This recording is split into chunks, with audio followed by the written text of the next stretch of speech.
সারাদিন শুধু গেলার ধান্দা।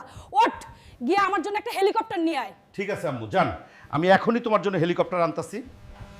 আম্মুরে তো ভাব নিয়ে বইলা দিলাম হেলিকপ্টার আনমু, কিন্তু পকেটে তো ফুটা পয়সাও নাই। দোস্ত শর্টকাটে বড় লোক হওয়ার বুদ্ধি দে না ব্রো, তাড়াতাড়ি টাকা কামাইতে চাইলে শেয়ার বাজারে ট্রেডিং কর, লাল বাজার। হায় হায়, এই মাকড়সার কথা শুই না সব টাকা শেয়ার বাজারে ঢালছিলাম, এখন আমি পুরাই ফকির। ও চাচা, আমারে আপনার দোকানে কামলা নেন না একটু? গেছিলাম বড় লোক হইতে, এখন যা ছিল তাও গচ্চা দিয়া মানুষের এটো বাসন মাজতে হইতাছে।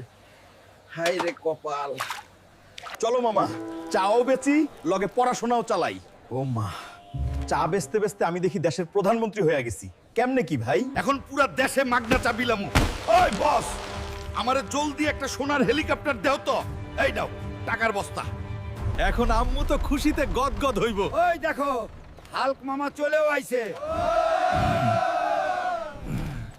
আম্মু, এই নাও তোমার জন্য সোনার হেলিকপ্টার আনছি।